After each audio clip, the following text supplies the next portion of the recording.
Bonjour et bienvenue dans un nouvel épisode du podcast Redevenir Soi. Aujourd'hui, on se retrouve pour un format d'interview inspirante. On en a déjà fait pas mal. Je te laisserai la playlist dans le petit i. Et aujourd'hui, on est avec Sandy. J'ai trop hâte que vous découvriez son histoire tout au long du coaching et avant et puis après, évidemment. Je la laisse se présenter. Dis-nous qui tu es, Sandy. Salut, donc moi c'est Sandy, je suis pas à l'aise du tout, voilà, J'adore. je suis pas à l'aise du tout, c'est la première fois que je fais ça, c'est pas grave, ça va bien se Bien passer. sûr.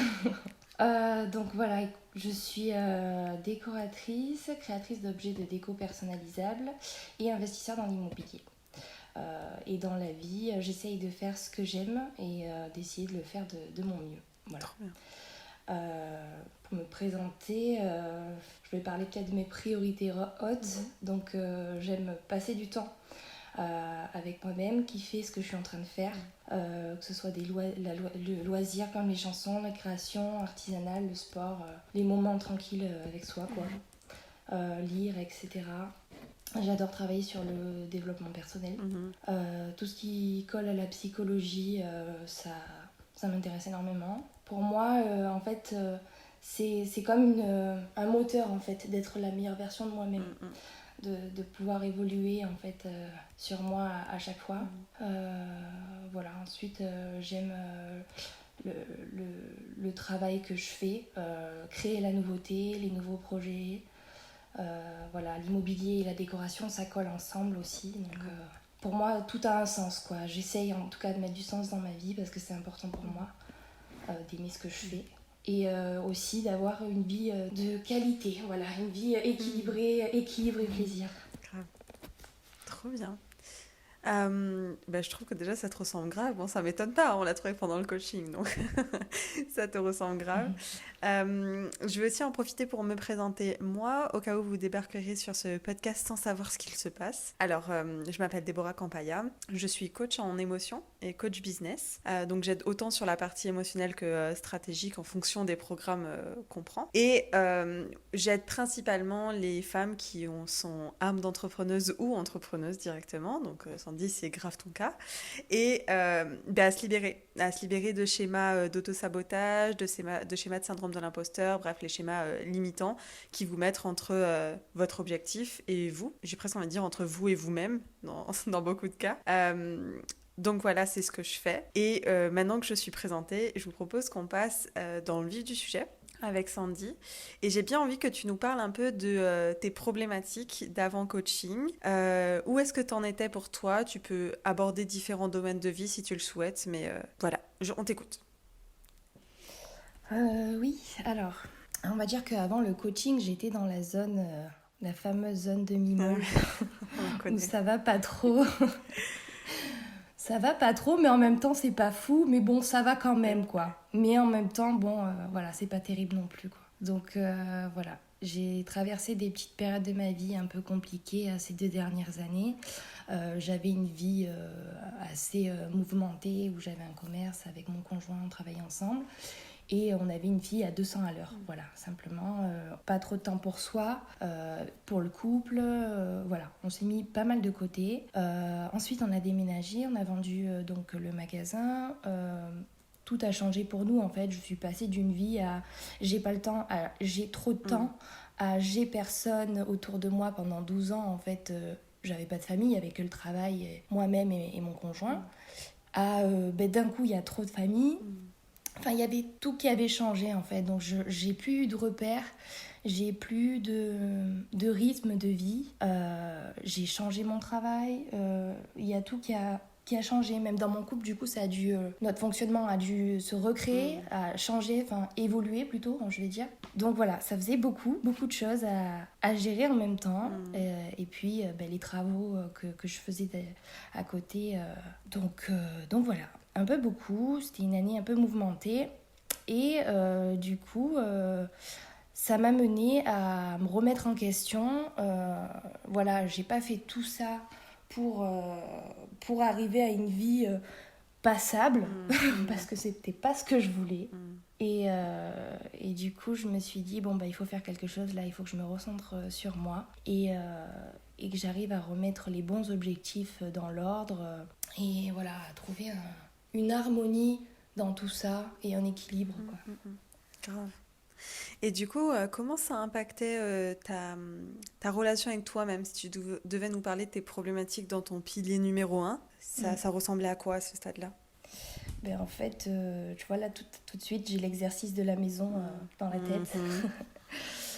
Donc, en fait, cet exercice a consisté en fait, à regarder l'ancienne nous, qui représente l'ancienne maison, et la nouvelle maison qui représente la nouvelle nous, en fait. Et en gros, j'étais comme cette ancienne maison qui n'avait pas été entretenue, qui avait des fuites au plafond, qui avait un parquet qui est gondolé, tu vois. En fait, j'ai tellement pas pris le temps de prendre soin de moi ces dernières années, que ce soit physiquement ou intérieurement, en fait, quelque part, je me suis oubliée. Et je me suis tellement oubliée qu'en fait, je savais plus comment, en fait, nourrir mes besoins, voilà. Et en fait, avec ce coaching-là, ça m'a réappris, vraiment appris à nourrir en profondeur ses besoins, et les bons besoins, quoi, voilà. Grave. Je me souviens aussi que quand tu es rentrée dans le coaching, il y avait vraiment ce truc de oui avec moi-même, du coup, vu que je me fais passer en priorité, vu que je prends pas ce temps-là de prise de soins et émotionnel et corporel aussi, que ça avait aussi un impact dans tes autres domaines de vie, dans tes relations. Je sais pas si tu as envie d'en parler, c'est ouvert. Est-ce que tu veux nous parler un peu de l'impact que ça avait dans tes relations aux autres? Oui, alors dans mes relations aux autres, j'étais plutôt comme si que j'étais craintive quelque part en fait, mais c'était pour me protéger moi, parce que je crois qu'à ce moment-là je me sentais quand même bien fragile et en fait c'est vrai que j'avais pas eu les bons outils en fait pour me protéger quelque part de soit des réflexions, soit des comportements de certaines personnes qui sont pas forcément bons. Il faut savoir aussi que j'avais un entourage aussi toxique, donc c'est pas simple non plus. Donc voilà, déjà savoir l'identifier et savoir comment réagir face à ça, c'est déjà pas mal. Donc voilà, du coup j'ai appris avec ce coaching à mettre de la clarté sur beaucoup de choses. Ça a stabilisé en fait l'état émotionnel aussi parce que je sais avec qui ou avec qui je ne peux pas me confier ou pas, par exemple. Et c'est super important en fait d'être bien avec soi-même et d'apprendre à connaître ses émotions, s'écouter en fait, se faire passer en premier, quoi. C'est vrai que j'avais la sensation que t'arrivais avec... Il y a beaucoup de choses en même temps et du coup, j'arrive plus vraiment à mettre de la clarté, c'est un peu flou. J'ai l'impression que je dois tout gérer et en même temps, et comme tu l'as dit, il y a ce décalage entre j'étais à fond pendant des années, pendant 12 ans avec mon magasin et là d'un coup j'ai beaucoup de temps mais c'est à fond à l'intérieur de moi mais en même temps j'arrive pas vraiment à le gérer. Et ces décalages, cette lutte, bon, souvent c'est en lien avec des schémas d'auto-sabotage. Est-ce que tu veux nous parler aussi des questionnements que tu avais autour de tes relations amoureuses? Oui, alors en fait, comme j'ai eu un passage compliqué avec mon conjoint, que ce soit sur notre vie personnelle ou professionnelle, en fait, ça a tout changé, ça a tout déséquilibré. Voilà, on était complètement paumés tous les deux, mais chacun de son côté. Donc en fait, il a fallu du temps pour que moi, je m'occupe de moi de mon côté, que lui s'occupe de lui de son côté. Il y avait des problèmes de communication, parce que en fait... je pense qu'il fallait commencer par le début, quoi. S'écouter soi, se comprendre, et ensuite faire pareil pour l'autre, écouter l'autre, le comprendre, et ensuite retrouver une communication saine et sereine, et réussir à se resolidifier, parce que quelque part on a été fragilisés, mais voilà, c'est les éléments de la vie, c'est comme ça. Après nous, ça fait des années qu'on est ensemble, donc voilà, en 15 ans, on en a vécu des choses quand même. Donc après, une fois que tout ça s'est passé, en fait, j'ai comme l'impression que c'est comme un château qui s'écroule quelque part. Et en fait, on va prendre le temps de reconstruire le château, mais avec des fondations un peu plus solides. On va apprendre de nos erreurs, en fait. On va refaire d'une manière où on va se dire, bon, la dernière fois, ça s'est passé comme ça, là, je vais pas me faire avoir, quoi. Grave. J'aime bien la métaphore du château avec les bases solides. C'est trop cool. Je suis très dans la construction. Oui, c'est vrai. Mais en même temps, c'est un peu le titre du module 1, tu vois, base solide, donc on y est. Voilà. Du coup, quand tu veux arriver dans le coaching, que tu cherches le coaching en tout cas, c'est quoi les objectifs, les résultats que tu as envie de vivre? C'est quoi ce que tu viens chercher en fait dans ce coaching? Euh, Alors, beaucoup de choses, je crois, au Mhm. début. Parce qu'en fait, je vais dire de nature, quand j'expérimente quelque chose, j'essaye de le vivre pleinement. Et du coup, j'avais tellement envie de tout ressentir, de me transformer, de comprendre en fait, et d'avoir vraiment l'expérience du coaching en moi pour que ça fonctionne en fait. Et du coup, moi, ce que je cherchais à la base, c'était une vraie solution pour déjà, ne serait-ce que dompter son intérieur avec ses émotions, savoir combler ses besoins, etc. Et se mettre en priorité en Mhm. fait. Et c'est vrai que ben, même en regardant des vidéos de psychologues ou quoi que ce soit, j'avais toujours l'impression que c'était un peu superficiel et que ça allait pas vraiment au fond. Et pour la première fois, quand je regardais tes vidéos, je suis tombée sur tes vidéos YouTube en fait, et je me suis dit, ah ben ça me parle, ça a l'air construit, ça a l'air profond, je crois qu'elle sait de quoi elle parle, donc ça m'a mis en confiance. Puis c'est vrai que ça, quelque part, je pense qu'on est attiré par des personnes qui nous Mhm. ressemblent. Et le fait voilà, d'être vrai, enfin, en tout cas, c'est ce que tu dégages, ce qu'on ressent, quoi. C'est l'authenticité. Il n'y a pas de furiture, en fait. Tu vois, du coup, ça, on va direct au fond du sujet et c'est ce qui me plaît, quoi. Trop bien, trop cool. Bah, c'est ce qui me plaît aussi. Non, non, je suis d'accord. En général, on va vers des personnes où il y a le feeling, et souvent, s'il y a le feeling, c'est qu'on se ressemble aussi. Du coup, on en arrive à la première session. Alors, toi, tu as eu deux sessions, je ne sais pas si tu te souviens. On en a eu une un an auparavant, avant que tu prennes. Oui, oui, oui. Et du coup, j'ai bien envie qu'on parle des deux, parce qu'il y a le Mm. moment et puis il y a le moment de la vraie prise de décision. Donc, voilà, dis-nous comment ça s'est passé dans ta tête, comment ça se fait qu'il y a eu deux sessions, qu'est-ce qui s'est passé? Alors, la première session, quand je t'ai eu, j'étais pas encore sortie de l'étape douloureuse que j'avais vécue avec mon conjoint. Et c'était encore un peu le flou dans ma tête, mais j'avais déjà envie de m'en sortir. Mhm, D'où l'appel. mhm. J'ai envie, mais je suis pas prête. Mais j'ai C'était un envie. peu ça. J'adore. Et puis après oui, il y a eu l'annonce du prix, donc au début ça m'a un peu freiné. Et en plus, comme j'étais pas prête, donc ça faisait 2 points contre c'est pas Mhm. maintenant, c'est pas le moment. Non. Donc du coup, j'ai laissé passer encore du temps. Ensuite, de mon côté à moi, je me suis un peu reconstruite, un peu réparée comme j'ai pu de mon côté. Le temps a passé, je continue à regarder tes vidéos, tout ça. Et puis j'étais sûre en Mhm. fait. J'étais sûre que c'était logique. C'était logique que si je prenais un coaching, c'était avec toi. Mhm. Donc, du coup, il arrive ce deuxième appel, qui dure un moment Ouais, d'ailleurs ouais, aussi. c'est vrai. Maintenant, les appels sont plus longs, effectivement. Voilà. Et on décortique tout Mhm. ensemble en fait.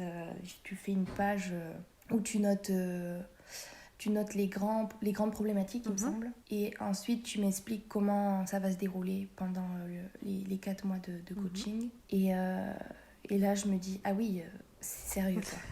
Tu vois, je me dis, bon, il y a du taf, hein. C'est vrai, il y en avait. Mais en même temps, c'est ce qui m'a plu parce que tout de suite, enfin, tu vois, je me suis dit, c'est bon, elle capte vite, tu vois. Mhm. Elle sait ce qu'il y a dans ma tête là. Mhm. Ah ouais, j'aime trop cette sensation quand tu sais que l'autre te comprend. Genre, ah, Mm. ok, ça fait sens. Et qu'est-ce qui t'a permis à ce moment-là de prendre ta décision? Parce que évidemment, il y a le moment de l'appel, mais il y a le moment de l'inscription, où le paiement passe, où voilà, on Ouais. investit sur soi et tout, c'est pas rien. Qu'est-ce qui t'a permis de faire Ouais. ce pas-là? Alors déjà, je me suis promis dans ma vie de me faire un coaching sur le développement personnel parce que ça fait partie de mes valeurs Mhm. hautes et c'est vraiment ce qui me plaît. Déjà, c'était acté depuis longtemps dans ma tête, Mhm. mais j'avais pas mis de date ou quoi que ce soit, rien de précis. Et ben en fait, une fois qu'on a arrêté la vidéo du deuxième appel, j'ai pris du temps pour réfléchir parce que moi, c'était encore le prix qui me bloquait un petit peu au début. C'était la première fois que j'allais investir en fait de l'argent sur moi-même. Mhm. J'ai déjà investi en tant que société, patron, etc. Pas de souci. Pour moi, c'était facile. Mais quand c'était pour moi, vois, des fois, quand j'achetais quelque chose pour moi, un vêtement ou quoi que ce soit, je me disais, mais j'en ai pas besoin, pourquoi j'ai fait ça? Enfin, tu sais, la culpabilité... Bon, après, ça durait pas longtemps, hein. Mais elle était là quand même. Donc, c'est vrai que pour moi, ça a été un peu différent au niveau de l'investissement, quoi. Et puis j'en ai parlé à mon conjoint parce que voilà, tout ce qui est en rapport avec l'argent au-dessus d'une certaine somme, on en discute. Et du coup, il m'a dit écoute, si tu veux vraiment le faire, pourquoi pas. Après, il faut vraiment qu'elle t'apporte quelque chose. C'est pas le but n'est pas de payer un coaching pour qu'on t'apprenne des choses que tu sais déjà. Je lui dis non, c'est sûr, ça serait bête. Voilà. Donc c'est vrai qu'au début, on a cette crainte-là en se disant oui, c'est bien un coaching, mais si au final, j'apprends pas grand-chose, c'est dommage. Mais là, franchement, on n'est pas déçus du voyage, quoi. Parce que là, c'est des bagages à vie, là. Donc voilà, un très bon investissement. Très bien. Mais c'est vrai que je me souviens de cette dualité de j'ai l'habitude d'investir, et c'est ça qui est contradictoire un peu, c'est j'ai l'habitude d'investir, et en même temps quand il s'agit d'investir sur moi, donc il faut que tu valorises aussi, j'ai presque envie de dire le produit que tu es, tu sais, genre c'est vraiment investir sur toi. Et ben là ça peut être challengeant, mais pour toi je trouve que ça a été aussi une belle marque de je me remets au centre de ma vie, je me refais passer en première, je reprends du temps pour moi, donc bravo, même si bon ça date maintenant, mais bravo. Là ça fait quoi? Ça fait un mois et demi, peut-être que tu as fini le coaching, non? Ouais, c'est ça. Ouais. Ok. Du coup, on rentre dans le coaching et on en arrive face aux premières difficultés. Bon, aussi au premier succès, évidemment, hein, mais on va parler un peu des difficultés. Quelles ont été tes premières difficultés dans le coaching? Première difficulté pour moi, déjà, c'est refaire des exercices comme à l'école. La compréhension, c'était un peu compliqué pour moi. J'avais des difficultés pour me concentrer. Après, je me rappelle que je me mettais la pression aussi pour réussir. Je voulais tout de suite du résultat. Tout de suite, bon, c'est quand que je ressens des choses, je veux l'expérience du coaching. Voilà. Tellement. Voilà. Donc après, c'est au fur et à mesure en fait des exercices que j'ai compris en fait le fonctionnement de l'exercice, le but derrière, ça m'a rassurée énormément. Et puis au fur et à mesure que j'avançais dans le coaching, je ressentais profondément en moi ce qui fonctionnait en fait. Voilà. Donc je pense qu'il faut avoir le temps et le recul et la patience de voir en fait que ça s'installe à l'intérieur de nous, parce que voilà, ça vient pas tout de suite dès le premier exercice, quoi. Surtout pas avec la méthode OCA, quoi, où tu as une phase d'observation, puis après une phase de compréhension, puis après une phase d'action. Et je me souviens très bien être dans la salle de bain chez mes parents à envoyer des messages vocaux à Sandy sur « Alors Sandy, les 4 étapes de l'apprentissage sont ceci, et ça va se passer dans cet ordre-là, et ça va aller. » Mais t'es pas la seule, hein, et en fait c'est très en lien avec des schémas d'auto-sabotage, c'est que souvent c'est en lien avec du perfectionnisme, de la pression qu'on se met, de la surexigence. C'est ça. Et en fait, ça fait partie du process que de se mettre face à ce mur et de voir aussi la limite que ça a pour soi. Parce que tu sais, c'est comme l'exercice de prise de décision, hein, quand on se rend compte de la limite que quelque chose a pour nous, que ça commence à nous faire chier, c'est aussi beaucoup plus simple de s'en détacher. Parce qu'on se rend compte que voilà, c'est pas forcément le mieux pour nous. Et c'était très en lien aussi avec ta dualité entre... Et je prends le temps pour moi, donc j'ai le temps. Et en même temps, j'ai eu l'habitude de travailler sous pression, avec beaucoup de surexigence et tout. Et quelle est ma place à ce niveau-là. Et ça me fait très rire que tu parles de la partie les exos et scolaires, parce que maintenant, quand je sais que tu fais partie des personnes qui sont là, encore dans leurs documents, un mois après, à rajouter des petites choses, à se demander quel exo c'est quoi. Enfin, genre... C'est tellement tes priorités hautes que c'est très drôle. Mais je suis curieuse de savoir, du coup, qu'est-ce qui t'a permis pour toi, de ton point de vue, de passer au-dessus de ces premières difficultés-là? Déjà, je pense que tu m'as bien rassurée. Donc c'est important d'être coachée à ce moment-là, en fait, de te dire oh ça va aller, t'inquiète pas, petit à petit, t'es pas toute seule. Voilà, on va y arriver, voilà. Donc ça m'a rassurée. Après, j'ai pris conscience que je me mettais la pression. Donc je suis passée par les deux extrêmes j'en fais trop, et après c'était oh j'en ai marre, je suis fatiguée, je fais plus rien. Et après, j'ai trouvé mon équilibre et je me suis dit bon, en fait, j'ai compris. Je me mets trop la pression et c'est plus mon mode de fonctionnement. Donc j'ai changé de mode de fonctionnement parce qu'avant je fonctionnais comme ça. Maintenant j'ai plus la même vie, j'ai plus avoir le même mode de fonctionnement. J'ai plus besoin de m'en demander trop. Et en plus de ça, je me respectais dans mon rythme. Le rythme de mon corps, de mon énergie, tout a changé en fait. Alors, est-ce que c'est parce que j'ai vieilli ou pas, peu importe. Mais en tout cas, j'ai pris conscience de ça à ce moment-là en fait. Qu'il fallait que je m'écoute plus. Que je m'écoute plus, que je me repose quand j'avais besoin de me reposer. Parce qu'en fait, j'étais pas du tout dans l'exercice. C'était presque difficile. Quand ta tête ou ton corps n'est pas là, c'est presque compliqué en fait. Donc, vaut mieux prendre le temps de se reposer et revenir après. Et là, tu prends encore plus de plaisir et t'es encore plus efficace. Totalement. J'adore t'entendre parler parce que c'est comme si c'était une norme aujourd'hui. Mais complètement. Mais c'est tout à fait normal. Alors en fait, il faut se reposer et puis après, ça fonctionne mieux. Oui, c'est ça. J'adore.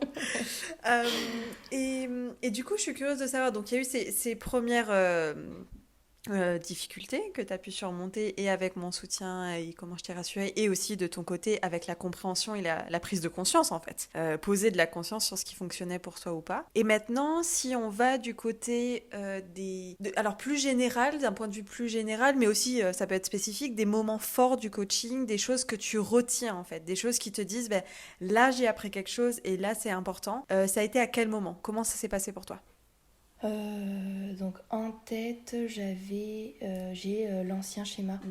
C'est un exercice qu'on fait en coaching. Je me rappelle que là, c'était très fort pour moi parce que, en fait, ce qui s'est passé, c'est que j'étais en train de changer mes pensées. Donc, j'agissais sur mes émotions. Donc, j'agissais sur mes besoins, merci. Et donc, je pouvais peut-être faire une demande derrière ou pas, si j'avais besoin.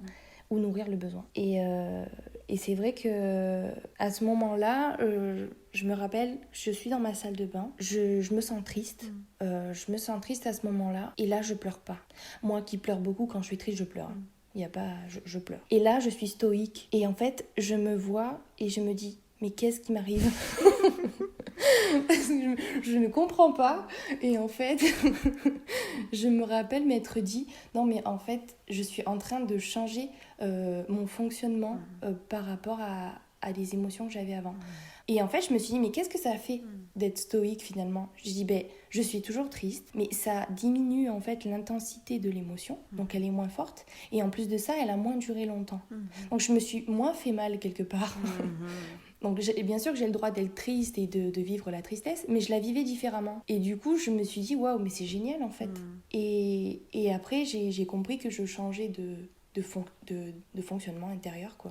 Et tout ça grâce à toi, à tes exercices, à la répétition, à l'observation. Donc c'est vrai que aujourd'hui, j'ai une observation qui est beaucoup plus facile et rapide. Avant, peut-être qu'il fallait que je m'observe pendant une semaine ou deux. Maintenant, en 2 jours, je me suis observée. Le 3e jour, je commence à comprendre. Et ensuite, j'ai l'action qui va arriver, quoi. Donc, ça va très vite. C'est des automatismes. Ah, j'adore. Et j'aime bien ce côté, en fait, où tu t'es surprise. C'est genre, je suis là et ça pleure pas, mais qu'est-ce qui se passe? Des messages que tu m'envoies.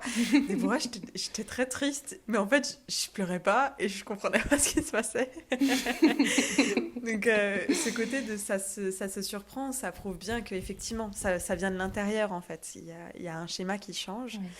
Et je sais que tu fais partie des personnes qui effectivement avaient des émotions qui se voient dans le corps en fait, à travers les pleurs, ça peut être aussi les insomnies dont on avait beaucoup parlé, qui déclenchaient beaucoup de pensées paralysantes, des émotions que tu n'arrivais pas à gérer. Je sais pas si tu as envie de parler un peu de ces insomnies et comment tu les vivais en début de coaching et la fréquence que ça avait et comment ça a évolué. Oui, c'est vrai. Au début, j'en avais beaucoup, toutes les nuits en fait, c'était simple. Toutes les nuits, je dormais pas beaucoup, ouais, quasiment. Et en fait, je me mettais la pression pour dormir, chose qui n'est pas très intelligente, parce que du coup, ça accentue le fait que tu ne dors pas. Donc voilà. Et au fur et à mesure du coaching, en fait, on avait vu ensemble ce qu'on pouvait mettre en place par rapport à ça. Et déjà, c'était d'accepter en fait que c'était une pause dans le sommeil. Et du coup, au lieu de me dire ah ben mince, du coup je vais être fatiguée parce que j'ai pas dormi et gna gna gna et blablabla, je me disais ok, c'est l'heure de ma pause. Bon qu'est-ce que je peux faire? C'est comme un cadeau en fait, du temps en plus pour moi. J'adore. Du coup, je me disais qu'est-ce que je vais faire? Ah je vais lire un livre ou je vais me faire un chocolat chaud. Il y a même une nuit où je me suis levée, j'ai cuisiné une ratatouille quand même. Bon. Une grande pause là. C'était une grosse pause. Mais bon, j'ai quand même pris du plaisir à faire ma ratatouille. Mais voilà. Du coup, voilà, c'est vrai qu'au fur et à mesure du coaching, plus le temps avance, les insomnies sont plus courtes. Après, c'est plus tous les soirs, c'est une nuit sur deux. Après, c'est encore un peu plus espacé. Et j'arrive à un moment où je me dis, ah ben mince, c'est quand la dernière fois que j'ai pas dormi? Et je dis, ah mais je sais plus, je sais plus. Et en fait, j'avais retrouvé un sommeil à peu près normal. Ou alors, peut-être que je mettais moins d'attention sur le fait que je dormais moins, je sais pas. Mais en tout cas, je suis sûre que je dormais moins. Mais enfin voilà, c'était... je retrouvais un équilibre en fait. Mais c'est marrant que tu dis ça parce que ça me fait penser au moment où tu étais... je crois que c'était en coaching de groupe. Tu étais venue... Moi, j'ai un peu rigolé. Hein. C'était genre, Deb, il s'est passé un truc là ces 2 derniers jours et il s'est passé ça et ça va pas et peut-être que je retombe dans mes schémas. Et j'étais genre, combien de temps précisément? Quand est-ce que c'était la dernière fois? Qu'est-ce qui s'est passé? Et t'étais là genre, ah mais en fait c'est arrivé une fois genre dans les 3 dernières semaines. Genre, voilà, faut apprendre à dézoomer et à se rendre compte qu'en fait ça va très bien. Comment toi tu l'avais vécu de ton côté en fait ce truc de... Tu sais, parce que tu dis, en fait, je me souviens pas de la dernière fois que c'est arrivé. Et en même temps, il faut que tu en prennes conscience de ça, que tu te souviens pas de la dernière fois que c'est arrivé. Parce que sinon, c'est très simple de se raconter l'histoire que ça arrive encore toutes les nuits et rien ne va, quoi. Ouais. Comment ça a été de ton côté? Du coup, à un moment donné, j'ai pris conscience que ça allait. Après le coaching, en fait, une fois que je suis sortie de coaching, parce qu'au début, tu as un peu le... Ah mon Dieu, comment je vais faire? Je suis toute seule. Alors que j'ai vécu 30 ans comme ça, tu vois. Mais voilà. Et puis au final,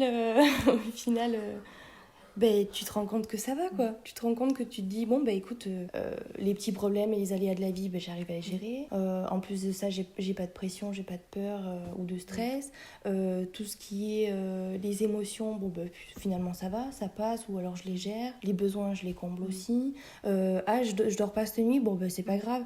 Et puis, en fait, tu te dis, d'accord, mais au final, c'est arrivé combien de fois? Et je me souviens à un moment donné de m'être dit, c'est arrivé que cette nuit-là. Et je me suis dit, c'est peut-être parce que c'est la pleine lune, tu vois. Genre, c'est pas forcément ma faute, en fait, ou quoi que ce soit. C'est juste la pleine lune. Attends, c'est quand même quand... Non, mais c'est juste que je suis en SPM. Peut-être tu te déresponsabilises. Oui. Mais c'est bien, ça fait du bien. C'est ça. Je sais qu'il y a un truc dans le dev perso de... trop se responsabiliser. Mais en fait, comme dans tous les extrêmes, ça a aussi... Enfin, extrême... de ce qu'on pose étant bien ou étant mal, genre l'outil du sapin, ça a des méfaits. Et en fait, des fois, ça a vraiment du bon de se déresponsabiliser parce que ça permet aussi de pas faire d'un événement simple une généralité. De juste dire, oui, c'est arrivé une fois et peut-être que c'était même pas ma faute. Et c'est bon. Évidemment qu'on apprend aussi que si les choses arrivent plusieurs fois et qu'il y a un besoin qui a à les combler, il faut aller le prendre en compte. Mais des fois, il n'y a pas besoin de créer de problème, quoi. C'est ça. Pendant que tu avais ces insomnies ou même pendant que tu avais certaines pensées, elles tournaient autour de quoi ces pensées? Donc tu nous as parlé de la pression que tu te mettais à t'endormir, mais sinon c'était quel type de pensée ou d'angoisse qui pouvait revenir à ce moment-là? C'était quoi? Alors, j'avais le fait de ne pas gagner d'argent parce que je changeais de société, c'était tout nouveau, donc il fallait que le temps que ça se mette en place, etc. Ça faisait déjà 2 ans, donc 2 ans sans revenu, tu imagines bien qu'à un moment donné, oui, tu dors pas trop la nuit, et c'est compréhensible. Donc voilà, j'avais ça, j'avais est-ce que je vais réussir est-ce que je vais vraiment réussir à faire ce que je veux dans ma vie, que ce soit dans le pro, dans le perso est-ce qu'avec mon couple on va s'en sortir voilà, c'était beaucoup de craintes, de peur finalement qui venaient en fait me chercher en fait à ce moment-là et j'ai remarqué que ce qui faisait que j'étais dans des meilleures conditions pour dormir, c'est parce que j'étais satisfaite de ma journée ou de ma vie. Et du coup, c'est quelque chose qui fait que voilà, comme t'es contente, satisfaite, c'est comme si que tu faisais un point sur la journée. Ok, ça s'est fait, génial, nanana. Demain je vais faire ça, super, voilà, on a fait le point. Je suis trop contente, j'ai eu un moment pour moi aujourd'hui, j'ai fait ça, c'était cool. Et hop, tu t'endors. Il n'y a plus de questions, il n'y a plus trop de pensées parasites. Très bien. Donc c'est appréciable. Trop cool. Est-ce que tu avais noté d'autres moments forts ou leçons que tu ressors du coaching? Alors, sur les moments forts, qu'est-ce qui s'est passé dans le coaching? Est-ce que tu avais pensé à d'autres choses? Alors, il y avait l'exercice aussi, c'est un exercice cumulé, encore une fois, où on devait écrire la circonstance, décrire réellement, en fait, ce qui se passait, sans teinter d'interprétation. Et l'interprétation de l'autre côté. C'est l'exercice interprétation effet. Oui, voilà. Ça. Et en fait, ça me donnait de la conscience sur le fait que je grossissais beaucoup les choses. Parce qu'en fait, à l'intérieur de moi, je le ressentais gros comme ça. Donc c'est pour ça que pour moi, c'était mon réel, en fait, de l'intérieur. Et en fait, juste en me disant la réalité, non mais en fait, il s'est juste passé ça et ça, d'accord. Du coup, ça réduit, en fait. Ça réduit le truc. J'adore le... D'accord. C'est vrai. Je pense que dans ton coaching, ça a été un des exos les plus importants et qui sera certainement un des plus importants à refaire dans ta vie. Et du coup, j'ai bien envie qu'on parle aussi des croyances limitantes, des pensées que tu avais sur lesquelles on a pu travailler justement dans le module 2, après cet exo d'interprétation est fait. Elles étaient autour de quoi ? Dis-nous. J'en avais plein. Ça pouvait être sur mon énergie. Typiquement, c'était je n'ai pas assez d'énergie pour travailler dur. Voilà, physiquement ou mentalement. Je n'ai pas la même capacité de concentration qu'avant. Des choses comme ça. Ça pouvait être je n'intéresse pas grand monde, en gros, parce que j'allais trop loin, c'était trop profond ma réflexion, et en fait les gens qui m'entourent en général, ça va pas aussi loin, quoi. Pour eux, c'est oulala, pourquoi elle se pose toutes ces questions. Alors que moi j'adore, je trouve ça passionnant, mais eux non. Bon, dommage. Et mince. Voilà. J'en avais plein, je sais plus, j'en avais tellement. Et même maintenant, aujourd'hui, quand j'en ai qui reviennent, je les traite rapido et c'est réglé, quoi. Donc au final... Elle n'a que des croyances suivantes, j'adore. T'en avais aussi autour du fait d'être mère, non ? Oui. Tu disais quoi ? Oui. C'était encore une fois mon énergie par rapport aux cris du bébé, aux pleurs du bébé, à l'énergie qu'il faut pour s'en occuper, à tout ce qu'on raconte, toutes les femmes enceintes et les mamans qui nous disent « Ah, c'est du sport, tu vas voir, oh, c'est dur, hein, c'est long, nanana. » Et en fait, moi, j'avais comparé ça à mon premier bébé, en fait, à mon magasin, qui m'a pris 90 heures par semaine pendant des années. Et je me suis dit « Mais ça pourra jamais être aussi dur, c'est pas possible. » Il y aura plus de plaisir que de difficultés à un moment donné, c'est pas possible. Et en fait, ce qui est beau, c'est que j'ai réussi à démolir un petit peu les croyances limitantes que j'avais par rapport à ça. Et je me suis dit, mais le jour où ça arrivera, je pense que ça fera le reste du travail, en fait. Et aujourd'hui, je suis enceinte et j'ai plus de peur, je me languis. Je suis trop contente. J'adore, c'est trop ouf. Parce que... Donc, voilà. C'est dingue. Je vois ton sourire. Les gens ne peuvent pas le voir, mais je suis persuadée qu'ils l'entendent. C'est dingue parce que quand tu arrivais dans le coaching, en session stratégique, je pose toujours la question, tu sais, de si tu avais le droit à une cerise sur le gâteau, ce serait quoi ? Et tu me parlais de ton envie d'être mère, mais qu'il y avait des choses à régler en amont, avec toi-même, avec ton couple, avec les croyances que tu avais. Et là, tu annonces ça. C'est dingue, je suis trop fière de toi. On l'applaudit. Merci, mais je suis trop contente. Là, je pense qu'à ça, c'est ma priorité, il n'y a aucune peur. Là, c'est juste, oh là là, c'est trop bien, mais quand est-ce qu'on fait la déco ? Mais quand est-ce qu'on fait tout ? C'est vrai qu'en plus, ça fait le lien avec tes autres activités. Comment on fait la déco quand on achète ? C'est ça. Donc, il y a tout qui est décuplé là chez moi. C'est ouf. C'est trop bien. Et puis après, il y a aussi tout le côté, tu sais, d'avoir cette sérénité de qu'est-ce que tu vas transmettre, en fait, à ton enfant. Ah oui. C'est vrai. Donc, c'est vrai. Waouh, c'est ouf. Trop fière de toi. Je te propose qu'on continue dans cette lancée du coup de trop fière de toi, de nous parler un peu de aujourd'hui qu'est-ce que tu retiens et où est-ce que tu en es en fait dans ta vie. Globalement, en fait, ce que je retiens, c'est que finalement, quand on se connaît, on se respecte, on fait ce qu'il faut et on se fait confiance en fait. Et cette phrase maintenant, c'est presque un mantra pour moi aujourd'hui. C'est chaque chose en son temps. Et c'est vraiment ça, parce que dans chaque moment, ben en fait, il est important. Il est important parce qu'il y a un moment où tu vas comprendre, il y a un moment où tu vas apprendre, il y a un moment où tu vas appliquer, où tu vas digérer. Tout est important. Tout est important. Il n'y a pas que le moment où tu es dans l'action. Tout ce qui avance est hyper important. Et du coup, aujourd'hui, je suis plus dans le... J'ai confiance en la vie, j'ai confiance en moi, j'ai confiance en mon couple.